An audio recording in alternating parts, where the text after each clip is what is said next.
आंगनबाड़ी सेविका सहायिका मिनी बहनों, आज के इस वीडियो में आप सबका स्वागत है। सबसे पहले तो आप एक खुशखबरी देखिए कि आंगनबाड़ी बहन उनका सुपरवाइजर के पद पर प्रमोशन हो गया और उनकी जो बेटी है उनका सीडीपीओ के पद पर चयन हो गया। तो दो खुशखबरी एक साथ आ रही हैं आंगनबाड़ी बहन के परिवार में। और ये खबर है हिमाचल से निकल के आ रही है। एक ही विभाग में बेटी अधिकारी बनी है तो मां सुपरवाइजर बनी है। आंगनबाड़ी कार्यकर्ता से सुपरवाइजर इनकी मां बनी है। मां पहले महिला बाल विकास विभाग में करसोग में और बेटी जो सीडीपीओ और मां सुपरवाइजर के रूप में दे रही सेवाएं। बेटी बोली, मां को आंगनबाड़ी कार्यकर्ता के रूप में लोगों की सेहत का ध्यान रखते देख करके पली बड़ी हूं। कहा है कि बेशक अधिकारी बन गई लेकिन मां के नक्शे कदम पर चल करके मैं काम करूंगी, लोगों की सेवा करूंगी। तो आप देख सकते हैं कि ये हिमाचल से न्यूज निकल के आ रही है, जो कि अपने आप में एक खुशी की लहर है। क्योंकि आप खुद से सोचिए, एक आंगनबाड़ी बहन जिनका हिमाचल में अभी प्रमोशन हुआ, वो सुपरवाइजर हुई और उनकी बेटी उनका सीडीपीओ के पद पर चयन हुआ। तो यहां पर आप देख सकते हैं कितना अच्छा यहां पर आज का ये दिन है इनके लिए और ही साथ ऑल इंडिया परिवार पर खुशी के लिए। इधर बात करते हैं संगीता तोमर बहन की, जो आगरा जिले से आती हैं। तो उत्तर प्रदेश में पोषण ट्रैकर पर काम करने में एक दिक्कत बनी हुई है, जो कि इस समय बहन ने कहा है 9 तारीख हो गई है, मेरे 2 ही भ्रमण यहां पर जो है शो हो रहे हैं। वजन 5 तारीख को इन्होंने कंप्लीट किया। तो यहां पर 5 तारीख को बहन ने वजन कंप्लीट किया था पोषण ट्रैकर पर। ठीक, अब इनका कहना है कि यहां पर इनका अब यहां पर 2 लोगों का सिर्फ और सिर्फ शो हुआ है। एक का ये स्क्रीनशॉट भेजा, एक का ऊपर लगा था। तो ये संगीता तोमर बहन है जिन्होंने ये जानकारी दी। मैंने कहा था आप सब बहनें जो क्या करें, अपना वजन वगैरह सब फीड करें और उसके बाद देखो राशन वितरण करो, वजन फीड करो, फिर देखो शायद गृह भ्रमण आने लग जाएंगे। तो एक एक दो करके आराम से आएंगे। शायद अब कुछ ना कुछ बदलाव ये दिख रहे हैं या हो सकता है कोई दिक्कत हो। अब हम बात करते हैं अगली एक बढ़िया सी खुशखबरी की। तो ये वाली खुशखबरी अपने आप में सभी ऑल इंडिया परिवार के लिए बहुत ही ज्यादा महत्वपूर्ण है, क्योंकि यहां पर हरियाणा के पंचकूला में निदेशालय से यह लेटर निकल गया है और यह 9 तारीख का भाइयों बहनों कल का लेटर है, पुराना नहीं है। तो जिला कार्यक्रम अधिकारी महिला बाल विकास आपके चरखी के, दादरी के, फरीदाबाद के, फतेहाबाद के, गुरुग्राम के, हिसार के, जींद के, कैथल के, करनाल के, कुरुक्षेत्र के, नारनौल के, पलवल के, पानीपत के, रेवाड़ी के, रोहतक के, सिरसा के, सोनीपत के और यमुनानगर के, इतने जिलों के हरियाणा में जिलाधिकारियों को यानी जिला कार्यक्रम अधिकारियों को, डीपीओ लोगों को लेटर भेज दिया गया है कि हड़ताल के दौरान 189 सामान्य आंगनबाड़ी कार्यकर्ता इनकी समाप्त की गई सेवाओं को बहाल करने के बारे में फिर से एक लेटर आया।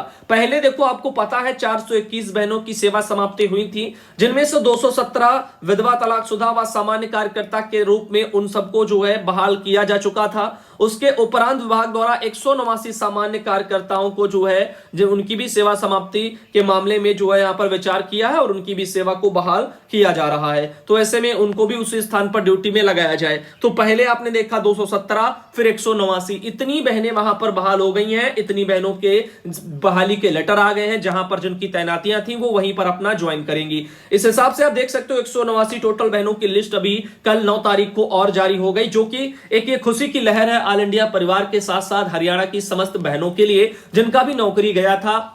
यूनियन ने लड़के आप देख सकते हो कि यहां पर जीत को हासिल किया। अब हरियाणा में बहनों में देखेगा बढ़िया सी खुशी की लहर है और इसी तरह से जो है यहां पर हर यूनियन को प्रयास करने चाहिए। अगर उनके धरने के दौरान बहनों की सेवाएं समाप्त होती हैं तो पहला कर्तव्य उनका यही बनता है कि वो उनकी सेवा को बहाल कराएं, उसके लिए लड़ें। हरियाणा में यूनियन ने कहा था कि जो है कमलेश टांडा का जो हम घेराव करेंगे और उनके लिए फिर वहां पर धरना वरना किया जाएगा आज से। लेकिन अब इतनी संख्या में अब ये बहनें को जो वहां पर बहाल कर दिया गया। अब देखो आज क्या होता है। इधर बात करते हैं महिला बाल विकास विभाग जो ओसियां पड़ता है, यहां से खबर आ रही है। ओसियां दरअसल आपको मैं बता दूं कि ये जोधपुर में पड़ता है। महिला बाल विकास विभाग ओसियां जोधपुर से एक ये जो है प्रशस्ति पत्र टाइप का है, जिसमें कि सविता देवी आंगनबाड़ी बहन है जो है खिंदा कौर ओसियां से, सीता चौधरी बहन है आपकी बराकल्ला ओसियां से और भंवरी साध जो है वो आपकी भीमसागर फर्स्ट से जो है कार्यकर्ता है। तो best worker of the month का इनको अवार्ड मिला है अगस्त महीने के लिए।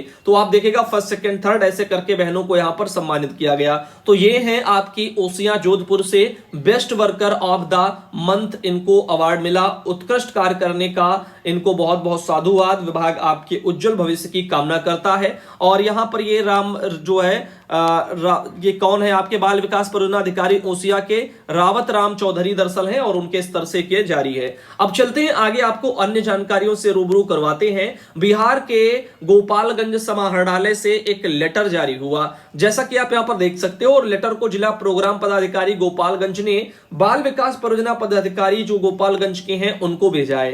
कहा है कि राष्ट्रीय पोषण माह के अंतर्गत आंगनबाड़ी सेविका सहायिका के स्तर से सहजन, नींबू और नीम इन पौधों के यहां पर पौधारोपण के संबंध में, तो अब देखिएगा सहजन का, नींबू का और नीम का ये पौधे को लगाने के लिए समाहरणालय गोपालगंज से एक लेटर आया है। बहनों ध्यान देना। अब देखिएगा, पहले हम गतिविधि के तौर पर ही बता देते हैं। 13 सितंबर सहजन का पौधारोपण वहां पर किया जाएगा। आंगनबाड़ी केंद्र हो या निजी हो या फिर सरकारी स्थान हो, वहां पर आप सहजन का पेड़ लगाएंगी।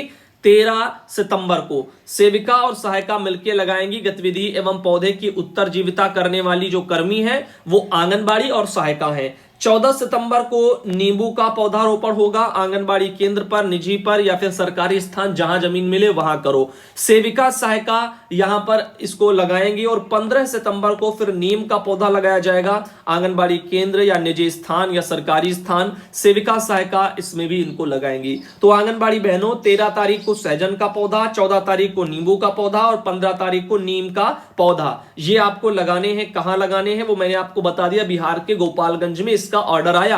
राष्ट्रीय पोषण माह के अंतर्गत ये आपका कार्यक्रम है, तो इस पर थोड़ा ध्यान देना।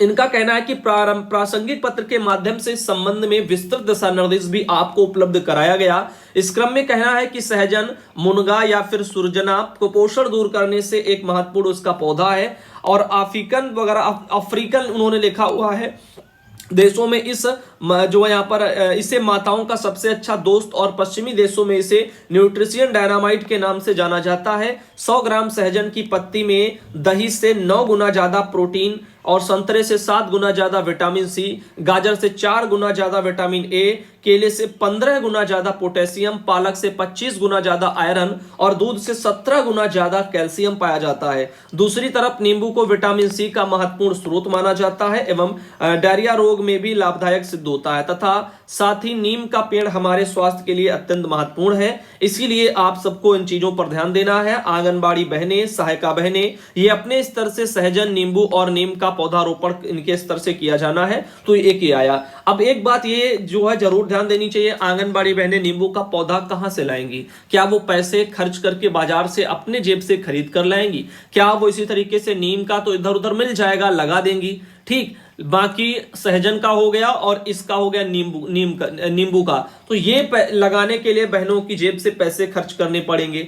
अब ये जो प्रोसेस है ये गलत है। विभाग को यहाँ पर उद्यान विभाग को जो है इसमें सहयोग करना चाहिए था। अब देखो यहाँ पर फोटोग्राफ जो होंगी उनको भी शेयर करने के लिए कह रहे हैं। पोषण अभियान .gov.in वगैरह पर जाकर के आप जो है अपना फोटो वोटो भी अपलोड करें। राधा कुमारी बहन गोपालगंज से, उनके स्तर से किए जानकारी आई। साथ ही सीता बहन है कौशाम्बी से, पंकज कुमार मिश्र हैं जिला प्रोबेशन अधिकारी प्रयागराज से, और 1 सितंबर का प्रयागराज से उनका एक प्रेस विज्ञप्ति है। सरकार की प्राथमिकता में शामिल मुख्यमंत्री कन्या सुमंगला योजना का लाभ हर तबके की कन्याओं तक पहुंचने के लिए कई बदलाव शासन स्तर से किए गए हैं। अब योजना का लाभ प्राप्त करने के लिए जहां आवेदन प्रक्रिया को सरल किया गया है, वहीं जांच आदि में भी बदलाव किए गए हैं। अभी तक योजना का लाभ प्राप्त करने के लिए 6 सभी श्रेणियों का लाभ लेने के लिए अलग अलग आवेदन करना पड़ता था।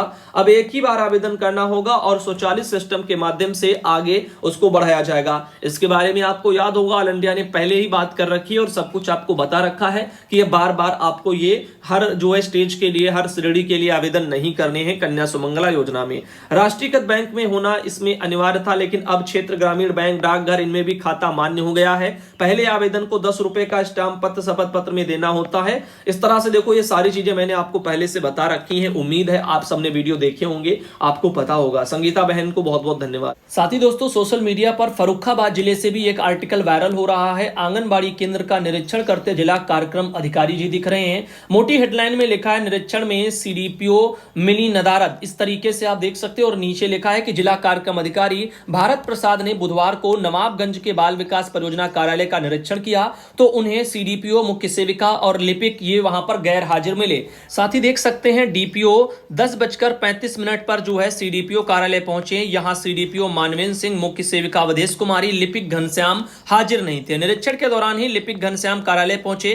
उपस्थित पंजिका देखी गई तो पाया गया कि सीडीपीओ की ओर से जुलाई से निरीक्षण की तिथि तक एक बार भी उपस्थित पंजिका अवलोकनित वगैरह नहीं की गई है। लिपिक से सीडीपीओ और मुख्य सेविका के बारे में पूछा गया तो उन्होंने बताया कि इस बारे में कोई जानकारी नहीं है। निरीक्षण पत्रावली मांगने पर लिपिक ने प्रस्तुत नहीं की, फाइलें जमीन पर रखी थी। डीपीओ ने बताया कि सीडीपीओ शासकीय कार्यों में रुचि नहीं ले रहे हैं। मुख्य सेविका नियमित रूप से कार्यालय और क्षेत्र में कार्य नहीं करती हैं और गृह जनपद से आवागमन जो है यहां पर करती हैं। आंगनबाड़ी केंद्र अमलैया मुकेरी में दोपहर 12:05 पर निरीक्षण किया गया तो यहां पंजीकृत 28 बच्चों के सापेक्ष 24 बच्चों की उपस्थिति दर्ज की गई थी, जबकि एक भी बच्चा केंद्र पर नहीं था। कार्यकर्ती की जो है स्टाफ पंजिका में स्वयं सहायता समूह से राशन प्राप्त होने की कोई तिथि नहीं थी। कार्यकर्ती के पास एक अन्य केंद्र रजपुर जो है क्या लिखा हुआ रजपालपुर वगैरह वहां का भी प्रभार है। अब आप सोचो एक एक कार्यकर्ती के पास दो दो का जो है कार्यभार है, लेकिन कार्यकर्ती उस दिन उन्होंने क्या किया, 24 बच्चे उन्होंने वहां पर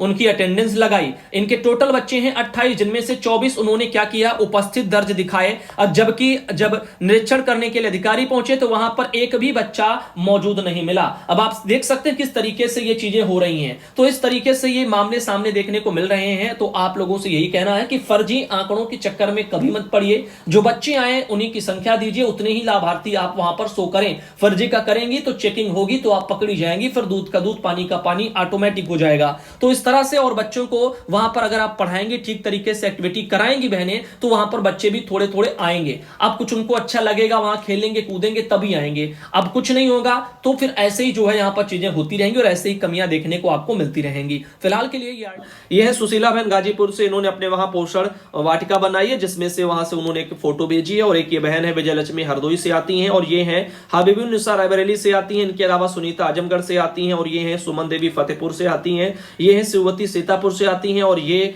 एक जो है इनका नाम है ज्योत्सना गुप्ता औरैया से आती हैं। और इनके अलावा ये मुन्नी शाहजहांपुर से आती हैं। लास्ट में ये है सरला रानी जो बिजनौर से आती हैं। और आज का ये वीडियो हम यहीं तक रखते हैं। अगले फिर वीडियो में आप सब भाई बहनों को मिलते हैं। नमस्कार, all India anganwadi news channel में आपका स्वागत है। चैनल से जुड़ने के लिए नीचे दिख रहे रेड कलर के सब्सक्राइब बटन पर आपको सबसे पहले क्लिक करना है। फिर साइड में एक नोटिफिकेशन बेल यानी घंटी बनके आएगी, उस पर जब आप दबाएंगे तो 3 घंटी आपको दिखेंगी, जिनमें सबसे ऊपर ऑल वाली घंटी आप लोगों को दबा लेनी है।